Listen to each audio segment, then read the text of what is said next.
Ladies and gentlemen, good day and welcome to Allied Digital Services Limited's earnings conference call. As a reminder, all participant lines will be in the listen-only mode, and there will be an opportunity for you to ask questions after the presentation concludes. Should you need assistance during the conference call, please signal an operator by pressing star, then zero on your touchtone phone. Please note that this conference is being recorded. I now hand the conference over to Mr. Mayank Vaswani from CDR India. Thank you, and over to you. Thank you, Yashashri.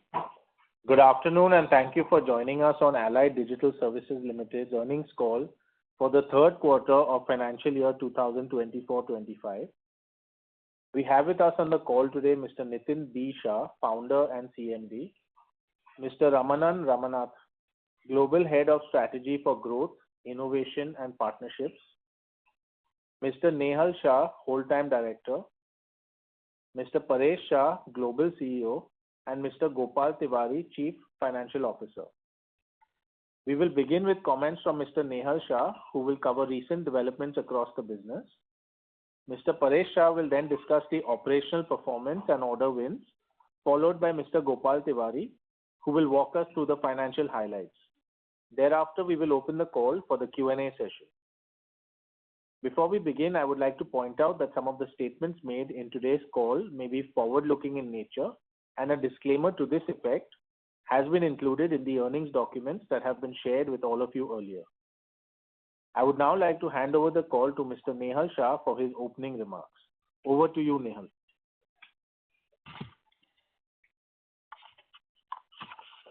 Thank you, Mayank. Good afternoon, everyone, and welcome to today's earnings call. Thank you for joining us. I trust you have had the opportunity to review the earnings material shared earlier. Despite a modestly challenging macroeconomic environment, we are pleased to report a strong performance this quarter. For quarter 3/25, consolidated revenues reached 220 crore, reflecting a 29% year-over-year increase. This marks the second consecutive quarter of revenues exceeding the 200 crore threshold, maintaining the improved momentum in our business performance.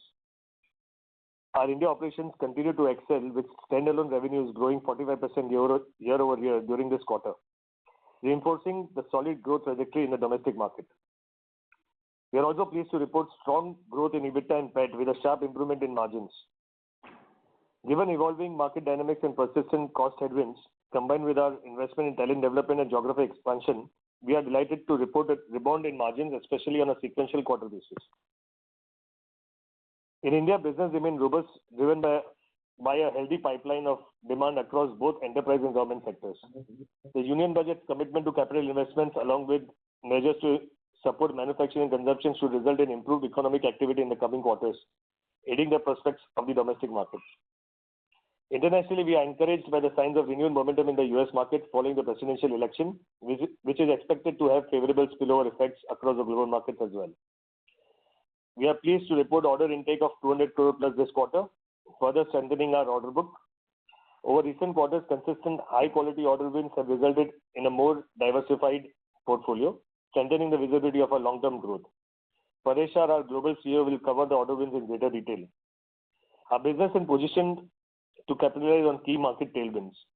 Increased technology spending by global enterprises, particularly in digital engineering, cloud and cybersecurity solutions.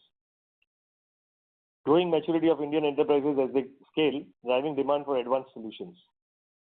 We have seen all of these levers start to play out over the past few years.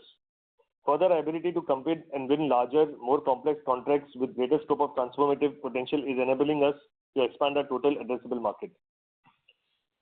For the quarter, our anchor geography, US, witnessed improved traction. This enabled us to grow revenues from the rest of the world segment by 16% on a year-on-year basis. The India business continued its momentum to report revenue growth of 56% year-over-year and by 12% sequentially. The service segment reported revenue growth of 22% on a year-on-year basis, while revenues from solutions were higher by 59% year-on-year. As all of you are aware, the activity in the solution segment serves as a pipeline for services segment, indicating good visibility for our anchor segment representing recurring revenues.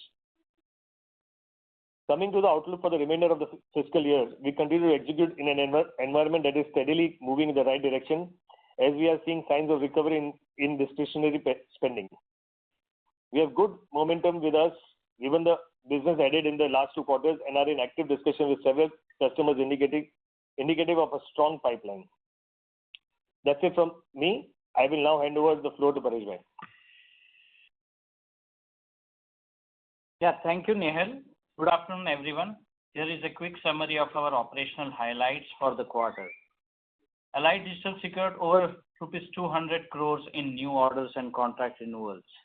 Key wins include: we are honored to have been selected by a leading US-based multinational investment bank to provide end-user and investor service desk solutions and services. Our team will deliver first-level assistance to employees, investment managers, and brokers across their offices in Ohio, USA, London, UK, Hong Kong, and Japan.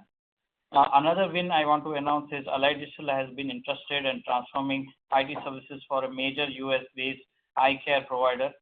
We will manage their IT infrastructure, global service desk, end-user support, and field services across the nationwide clinics, ensuring seamless operations and enhanced user experience.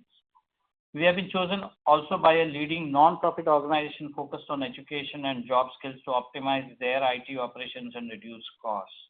Our scope includes digital workplace services, global services, endpoint management, and field services. Okay.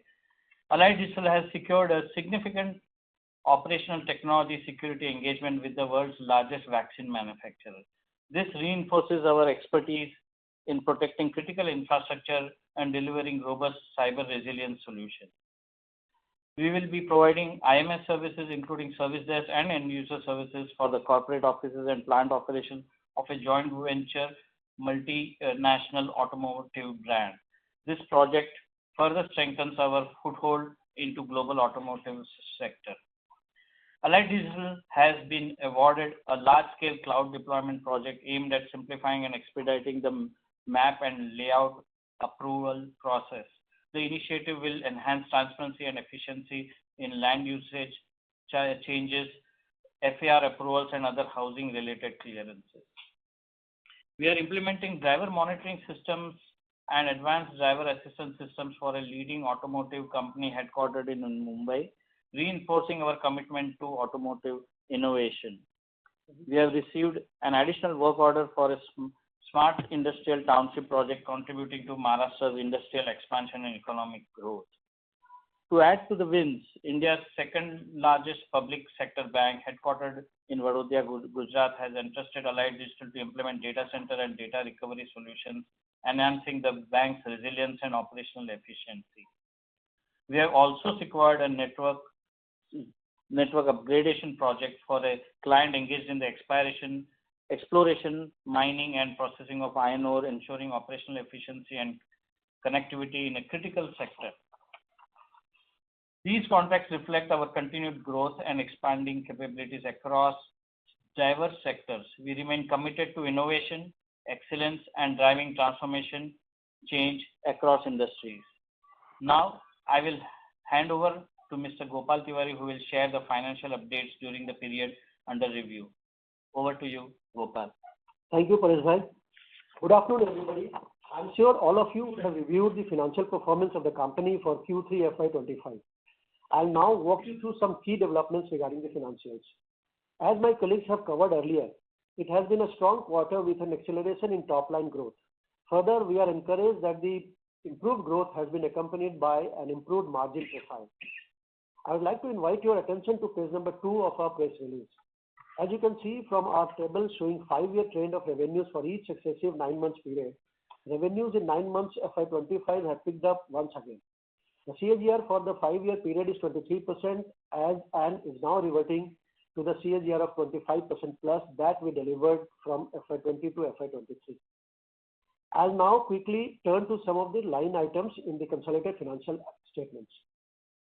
Firstly, there has been a reclassification of employee costs in our US operations. As a result, some of the costs that were earlier being booked in employee costs have been moved into direct expenses. Due to this accounting treatment, gross margin in Q3 FY25 was lower as compared to Q3 last year. Secondly, there have been a mix of factors which have impacted employee costs this quarter. Costs have risen as we have increased the number of associates to serve the increased business. Further, there is the effect of wage hikes. Factors that have contributed to reduction in employee cost include the reclassification that I have just talked about, as well as reduction in the notional loss on ESOPs, which is accounted for each quarter. The net effect of these factors has meant that employee cost of rupees 37.5 crore in Q3 FY25 are higher by only 11% as compared to Q3 last year. I would now like to invite your attention to slide 13 of our investor presentation. This quarter, we have slightly modified the presentation of our P&L statement. As you may recall, in Q2 FY25, there has been a change in treatment of interest earned by our subsidiary and the finance costs incurred by it. While these items were being set off earlier, from Q2 FY25 onwards, these are being represented separately.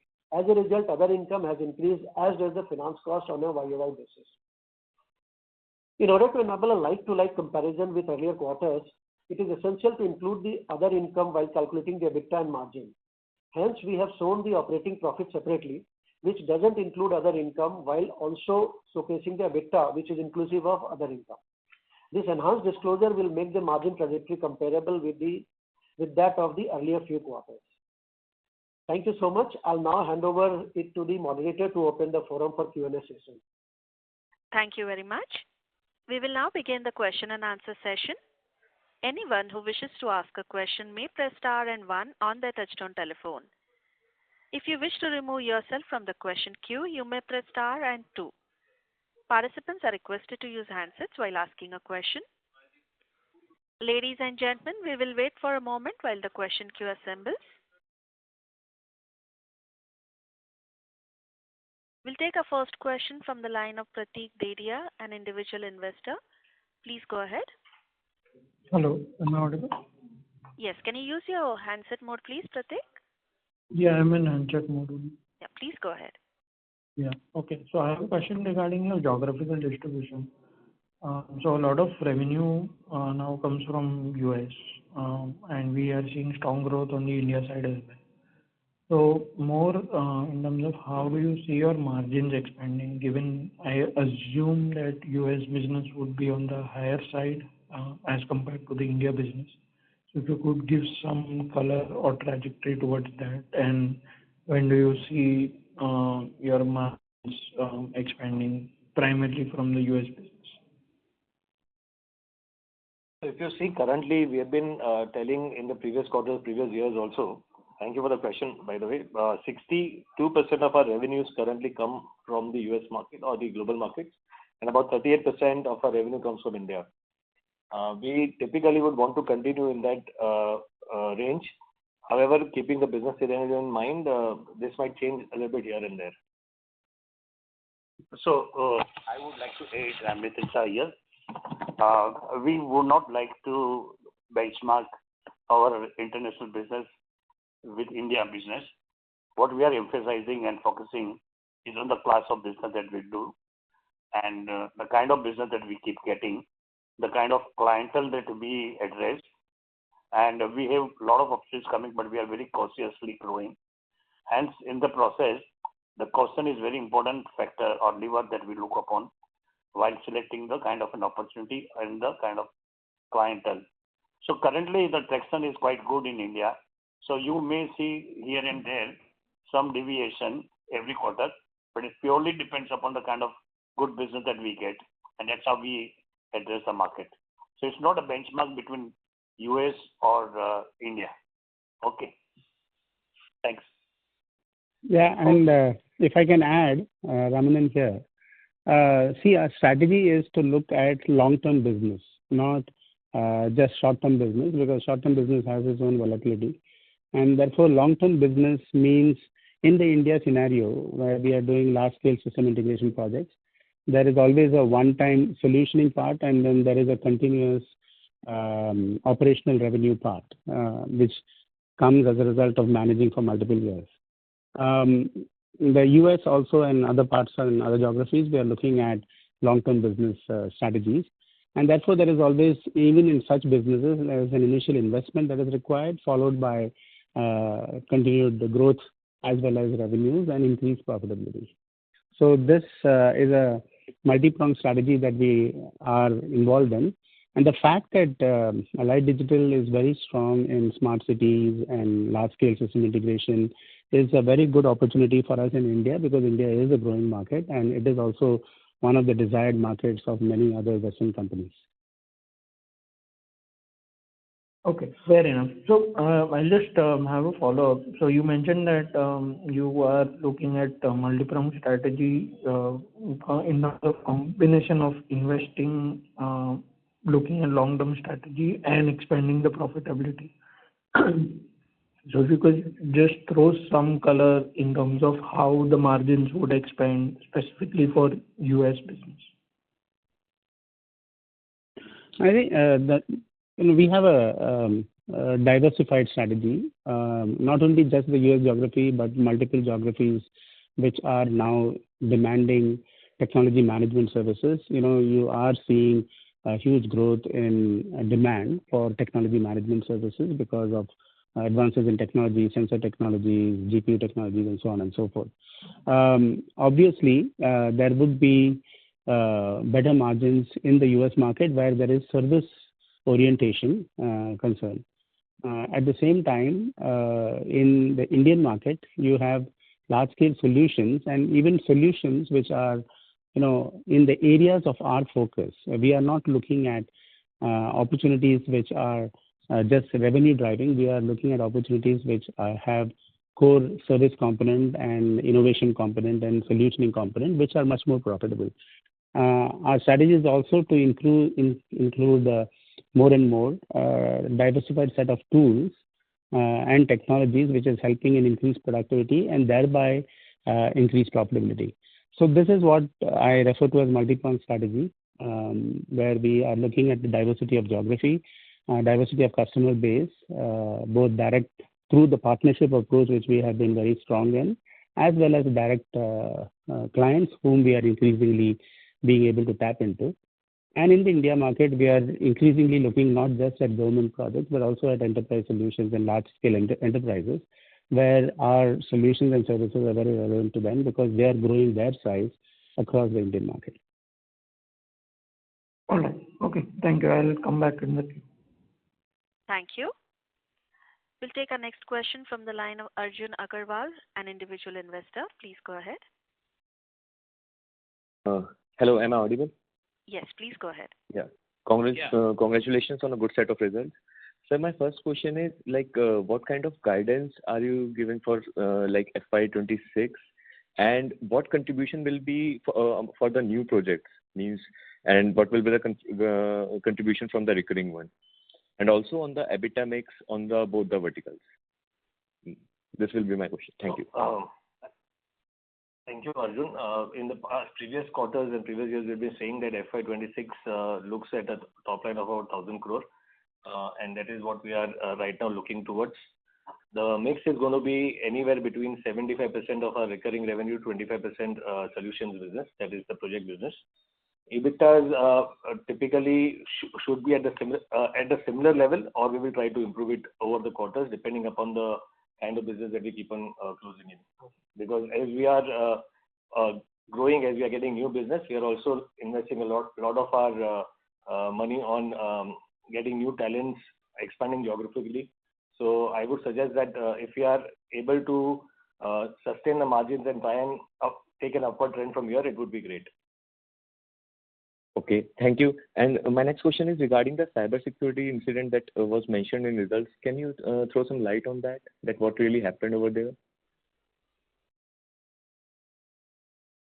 This was regarding one of our customers, one of our clients who had typically there was a data breach that had happened before we had started onboarding the customer.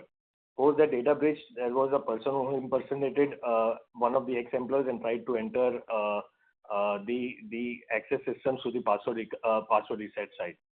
One of our agents mistakenly took that person to be the employee and gave him the access, which resulted in a cybersecurity attack. However, there are two things that are good for us. One is that the customer is still with us. We are continuing servicing since it was absolutely not our mistake, which was because of which the data was leaked. It was due to the previous vendor. And second is that we are absolutely covered with our cybersecurity insurance as well. So we feel that it is not going to be too much impactful for us financially. Okay. However, since it was a material information, we thought of sharing it with our investors. Okay. Thank you, and all the best for the future, and I'll get back in the queue for further questions. Thank you. Thank you. Ladies and gentlemen, to ask a question, please press star and one on your phone now. We'll take our next question from the line of Jyoti Singh from Arihant Capital Markets. Please go ahead. Yeah, thank you for the opportunity. So just my question on the previous participant that they have asked on the cyber security front. So you mentioned not too much impact on the financial. So how much exactly, if you can explain on the financial side impact we have? So there has been a claim, and the claim is still not in the court. It is a claim from an existing customer to answer and to safeguard all our investors. The customer is still with us, and we are servicing them. The incident had taken place way back in December of 2023. We are almost in January 2025. While we are speaking, we are still servicing that customer. And this is a process for which there has been a breach. So they will have to go through the process of posting a claim on us. While we are talking, our lawyers are speaking and getting a solution out of it. But to be rest assured, even if there is any claim, it will always be settled through our insurance, the global insurance that we have taken. And we are absolutely more than 2 times covered. I think more than 3 times covered with our the cybersecurity insurance. So we don't see any impact financially coming on our books through this claim. Okay, thank you, sir. And sir, on the margin side, if you can tell us about the impact, how much bips we are having in terms of wage hike and ESOP. I mean, a little bit if you can elaborate us on that side. So margin side, I think we are trying to improve our margins every quarter. While we see that you are right, we are in a growing industry. While we are growing, we are also seeing a lot of wage hike and ESOPs being given to our employees to retain talent. And we'll continue to do that. At present, we are at about 12% EBITDA. We'll try to maintain 12% and try to improve from here on. Having said that, I wouldn't want to block myself by giving a number. The reason is that while we are growing, there are a lot of things that we'll be investing in expanding. And that's one of the reasons that we would want to sustain our margins at the current level that they are. Yes, that is very useful. But sir, like how much impact we are having on the wage hike side in this quarter margin? So wage hike is typically this quarter or the previous quarter, the wage hikes have been very minimal in the range of 7 to 8%. 7 to 8% is something that we are seeing. We don't see, exceptionally, of course, there are exceptional talents that we need to pay more to retain them. But however, on a standard basis or a sequential basis, 7% is something that we are looking at. Okay. And sir, also you mentioned about you got a deal on the driver monitoring business.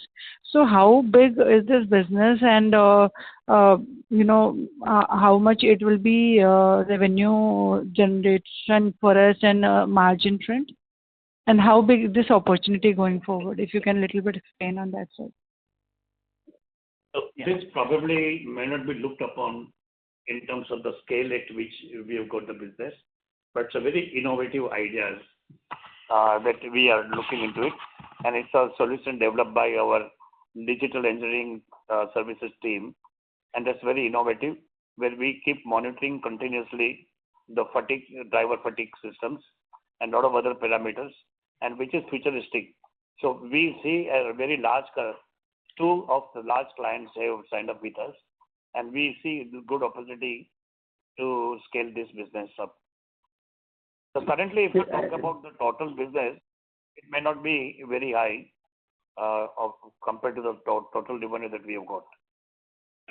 So if I can just add to what Nitinji said, our strategy very clearly, in an emerging world of AI is to how to have an inside AI strategy or an AI inside strategy in every solution and service that we are rendering. One of them is facilitated with the development of our own tools, which he mentioned about Digital Desk. But the other is also to leverage tools out in the marketplace that are rapidly evolving. And these have a role to play in almost every aspect of the work that we do, whether it is in technology management, how do you use AI, for instance, in being able to detect or prevent incident management so that we are able to increase the productivity, reduce the costs, increase the reliability, and so on. That is one part. Second is how can we also collaborate in developing new tools, because this is a very nascent marketplace, along with our partners. And these are, many of the OEM are our partners and they are evolving tools, but there is a need for understanding the customer domain, which we understand very well in the development of these tools. And the third part, of course, is in the SI world that we are in, especially in India, there's going to be a large scope for leveraging AI in anything we do. For example, surveillance management, or we are talking about large-scale system integration, or we are looking at database of information related to people, etc., from a safety point of view, or from a insurance point of view, or from a applications management point of view, and so on. So we are seeing increased scope for these sort of technologies to be used, technologies that are developed in-house by us, technologies that are developed by our partners, and technologies and tools available outside. But the whole attempt and strategy is how do you leverage all of that to be able to increase productivity and thereby reduce costs and thereby increase our profitability. Thank you, sir. So why I have asked this question, because already one or two company, they are working toward this, and also government is going to make the OBD2 mandatory from April onwards. And the company who is already working on this data, a lot of insurance company US using to provide the insurance because it gives the accurate data. So that's the reason I ask how big is this opportunity for us going forward. So if you can give us some idea on that front, if we are targeting on a bigger picture. So I can, Paresh, if you want to answer, but I just want to say that the opportunity is big, but it is big for the people who get it right, because there are three parts. One is the accuracy of data, second is the cleansing of data, whatever is available, and the third is the analytics part, with which we are able to derive newer and more innovative insights into the data that we get.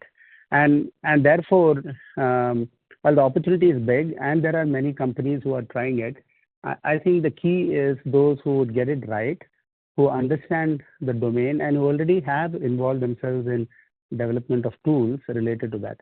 And that is where, personally, I think we have a slight edge in terms of both the base of customers we are dealing with today in India as well as in the overseas market, and the type of services that we are rendering.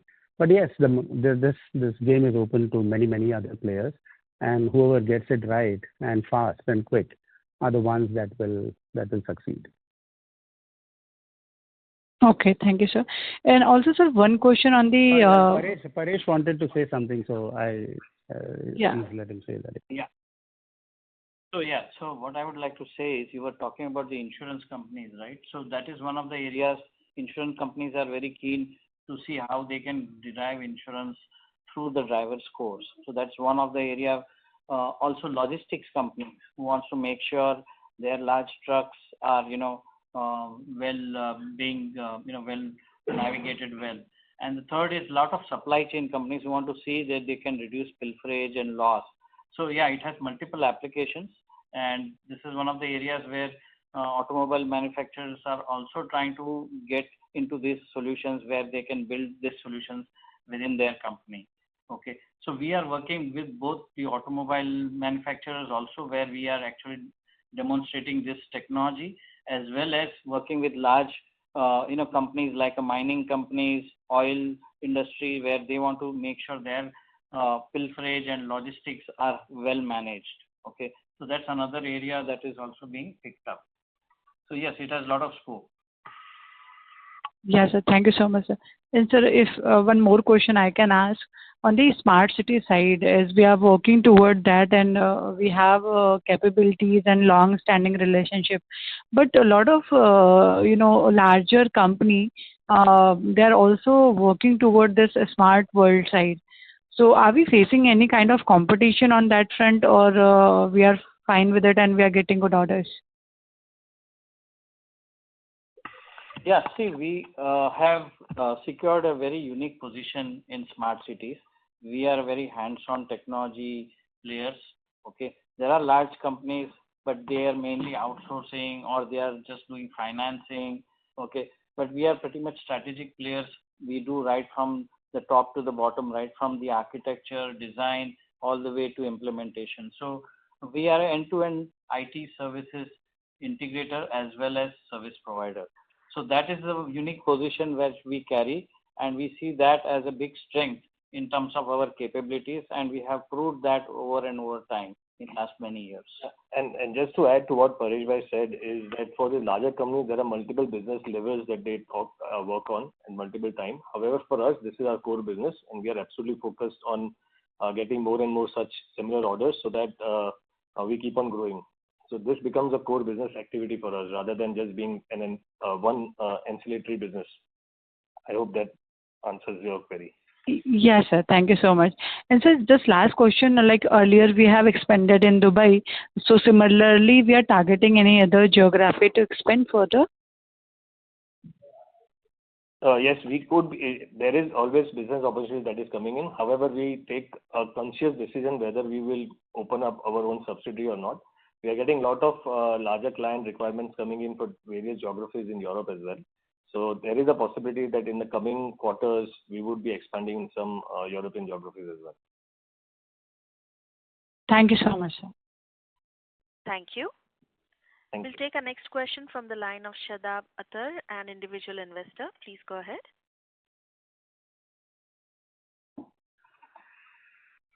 Shadab, can you go ahead with your question, please?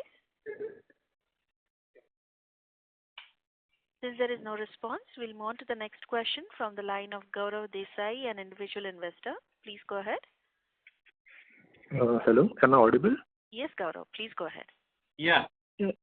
Yeah, so my question was more on the US and the export business. Like, since we have long-term contracts which go over 5 years, do we calculate some kind of a average billing rate per resource that we are able to fetch on these contracts? For on an hourly basis or on a yearly basis? So thanks, Gaurav, for the question. For us, most of our revenue is booked on asset wise rather than hourly wise and manpower wise. So it depends on the customer's assets. So we bill per asset rather than doing it per hour or per employee. And in most of the cases, the prices are fixed per asset. So if the asset of the customer grows, our billing grows. But however, there is a minimum asset confirmation that is or guarantee that is given by a customer, and we bill accordingly. So rather than doing it as a manpower wise or an employee wise, we do it as a managed services through the asset count wise. That gives us a lot of leverage on reducing and increasing the manpower as per the requirement of that particular client. And that's where the leverage comes in for us to at a later date on a larger contract period to improve our margins as well. I understand. Yeah, just to add to that, the way Allied Digital works in all of these is how do we drive improved performance and how do we bring the benefit of the cost not only to ourselves as a vendor providing that service, but also to the customer. And that enables the stickiness with the customer, and that also enables us to increase the portion of the pie that the customer is willing to give to us, because they see continuous value addition in the way we are delivering our services. And so if it is purely manpower based type of costing, then the customer doesn't benefit too much. But if you are leveraging intelligently technology and now AI in all of this, then we have the opportunity of driving down the cost further, bringing benefit to the customer as well as bringing benefit to ourselves in the process. And so that is our sort of general strategy. At the same time, when we are penetrating new customers and so on, we are willing to work on flexible models that is advantageous to the customer, but also not harmful to us. Okay. So one additional question on that explanation was like, do we have to keep employees on site in these Indian projects or on the foreign projects? And what could be the ratio between the on-site and off-site? So most of our clients, we have people who are on site doing service delivery. And presently we hire absolutely local employees there. So people who are local citizens of that particular country. However, a portion of project management or other services could be offshore here. That is how typically a project from a longer perspective works. There is another line of business that we do where we do complete remote management services for our clients, wherein 100% of client service delivery is done out of India. So there are two sets of different customers that I'm talking of currently. Hope that answers. Yeah. And what would be the mix between the two? Sorry, I'm Mithun Shah here. I think you must have asked that question from background how regarding a bench. How many people that we keep on bench? Is that what you're asking about? No, I was asking more from the cost point of view. Like earlier I asked on the billing rate. Now, so since more of the people are on site, like I wanted to understand like what could be the I understand. cost structure. Okay, sorry, I understand. So, as Nehal pointed out, there are two different services. We have digital workplace services, which has more focus on on-site presence and less focus on the offshore presence. But it all depends on the customer. Customer says we want a more localized and US-based services. Then that's where we go. Within this digital workplace, there could be a lot of offshore presence if the customer wants a lot of remote work. Okay. Same thing, we have another enterprise infrastructure services, which is minorly on-site and majorly remote. Okay, hardly 10% is on-site and 90% remote. So that's how the on-site offshore model works. And we have customers who take their choice and figure out what portion they want on-site, what portion they want offshore. Okay, usually that's the kind of approach that we take. And as far as you're talking about the billing point of view, so you can just thumb rule basically when it's offshore, obviously we have a much better margins and obviously much better profits. When it's pure on-site, definitely there is a local impact there at the margin level, but definitely there is an offshore component which takes care of a lot of margin capabilities. I understand. Thanks for the answer. Thank you. Thank you. We'll take our next question from the line of Hiten Boricha from Sequent Investments. Please go ahead. Hello. Yes, Hiten, please go ahead. Yeah. Thank you for the opportunity. So I have only one question left. That's on the tax rate. So our tax rate was down to around 12% this quarter. So if you can throw some light on that, and also if you can share what would be our rate in FY26. Our rate, basically, this is because of some adjustments in the tax expense because of deferred revenue, deferred tax application.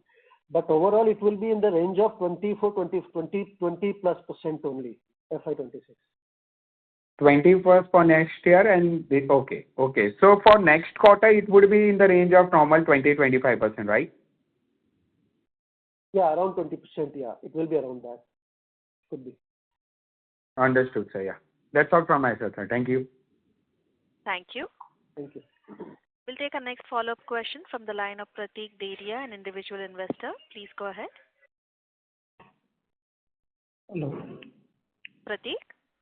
Yeah, am I audible? Your audio is not very clear. Is it better? Can you go ahead with the question, please? I'll let you know in case it is not clear. Okay. Thank you. So I have a question regarding the data centers. So you mentioned that you received an order from a public sector bank. Can you throw some light on what kind of order it is and what kind of work are you doing, and are you getting similar traction from other clients as well? Yeah, so this was an implementation project for one of the very well-known banks, public sector banks. and this was mainly to, they were actually moving their data center, so there was a lot of relocation work to be done to move the assets to a new data center, implement transformation there, and ensure there is a good data recovery process also. So we implemented a lot of change in their data center, as well as implemented new storage to manage their data recovery process. So it was a very important exercise for the bank, which we have completed that project and received a lot of appreciation. Yeah, Pratik, just to add what Paribhai said, apart from this, there are a lot of data center projects that we keep on getting. We have delivered close to about 16 cities, smart cities, where we have made data centers in each of them. Apart from that, we also manage a lot of data center of our enterprise customers as well.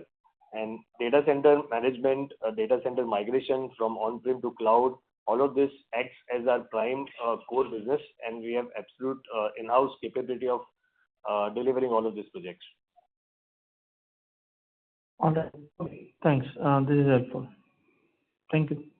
Thank you. Thanks. We'll take our next question from the line of Jyoti Singh from Arihant Capital Markets. Please go ahead. Yeah, thank you for the follow-up opportunity. So if you could just talk about on the revenue has been booked from Pune project in Q3, and what kind of jump will be seen in Q4? So Jyoti, we have taken, so generally any smart city project that we get in, we do milestone-wise billing. So there are about 2 milestones that we have successfully achieved in this quarter, for which some portion of the billing is done. In the next quarter, in the next 2 quarters, there will be a remaining portion. So the solution side of the numbers might be a little higher for the next 2 quarters while we are implementing a new project in the Pune city. And we expect once the implementation is done, the recurring business, recurring revenue for that will be start from the 3rd or the 4th quarter of next year. Okay, thank you, sir. And sir, on the DSO front, we have reduced significantly. That is good. So, but what will be our target and range that we going forward? So currently, I would say that we would want to come down below 70 as fast as we can. We would be very happy if we can do anywhere between 60 to 65 days. Okay, and any target timeline, sir, for that? So we are constantly working towards it. If you see, historically, we've been improving every quarter. Our September half year, we had come down to 72, and hopefully we'll keep on improving. I don't have a timeline in mind because we think this is a continuous process, and we have to keep on improving until we reach to that milestone of 60 to 65 days. Okay, thank you so much. Thank you. We'll take our next question from the line of Arjun Agarwal, an individual investor. Please go ahead. Hello. Yeah, I just want to ask that what is the cash on books and how management is planning to utilize it? So cash on book currently that I recollect of was about 180 crore, and we are keeping this money in our war chest for a larger customer that we acquire, so that if we need to invest in acquiring those customers, we can invest upfront. Also, we are constantly keeping our eyes for good acquisitions as well. So if any of that happens, we want to make sure that we have good money at hand and we don't have to go and secure money from the banks. These are the 2 things typically that we have kept the money for. Thank you. And I just want to know that regarding this DeepSeek impact, if how industry is looking into it, means will it help in growing the AI application, or means I just want to hear your thoughts on this. Thank you. Yeah, if I can answer that. Yeah, okay, Paresh, go ahead. No, go ahead, Ramanan sir. So, DeepSeek has actually just advanced the possibility of reducing the cost in ChatGPT type of applications, because essentially it is doing whatever ChatGPT was doing or ChatGPT 4 were doing, but at a highly reduced cost because of more efficient utilization of GPUs, floating point CPUs. They're using 8-point floating point CPUs. And they're also done some tremendous software modifications to ride on what has already been developed. So from the point of view of DeepSeek, what we need to see is how that can influence further application development using the tools that are being created in generative AI. But the important thing is that the cost of generative AI may come down as compared to what was originally being envisaged. And so from the point of view of our approach, one is we are going to see how digital desk can be enhanced, leveraging new DeepSeek features if they are relevant, and if the jury is still out on what are the limitations of DeepSeek. So we need to carefully study that. But at the end of the day, I think this is also going to lead into increased competition amongst the big players, whether it is Microsoft, Facebook, Meta, or OpenAI, to come up with less costlier models. And therefore, the pervasiveness of AI would increase. And since the pervasiveness of AI usage and generative AI usage would increase, it means that that becomes an increased opportunity for organizations to leverage or develop new tools on that. That is what this is my understanding of what is happening in the marketplace. But Paresh, you can add something to it. And there are a couple of areas DeepSeek is still to be talked about is on the security side. So not much has been discussed that yet. But yes, it shows a lot of promise, and obviously it will cut down the cost of Gen AI. These are the two criteria that we see that's much valuable. And for us, it gives an opportunity to actually run more good AI projects also in India with a cheaper cost. Today, the cost of ChatGPT is much high. Thank you for this elaborate answer. My final question is, what is our current order book? And I want to know that. So, Arjun, I think we've stopped giving the current order book numbers for the previous quarters because there are a lot of factors that goes in the line of business that we do. We have a constant order booking that happens with respect to new orders being net new orders being coming in, apart from renewals that keep on happening, and the new revenues in the existing account that we call as farming. So typically what happens, the number that I given, the investors divide that number by the number of years that the business order is booked for. And that typically doesn't give an accurate number from the top line perspective. And that's the reason that we say that you keep on looking at us, that sequentially we've been growing. We've been announcing order wins, and we've been every quarter giving out a number of new revenues that we have locked in. Okay, fair enough, sir. Thank you, and all the best for the future. Thank you. Thank you. As there are no further questions, I would now like to hand the conference over to management for closing comments. Over to you, sir. Thank you all for your participation and engagement in today's call. As we look ahead, we remain confident in our ability to sustain consistent and long-term growth. With the right strategies in place, we are well on track to achieve our goal of 1,000 crore in annual revenues in the coming quarters. Encouraging signs of revival in key markets, coupled with stronger customer activity and improved decision-making, further reinforce our optimism for the future. Our continued focus on direct customer onboarding, expansion in smart city initiatives, and strengthening our global footprints will be key drivers of our momentum. As we move forward, we are committed to leveraging this opportunity to unlock even greater value. Should you have any further questions or require additional insights, please feel free to reach out to our team or CDR India. We appreciate your support and look forward to connecting again in the next quarter. Thank you.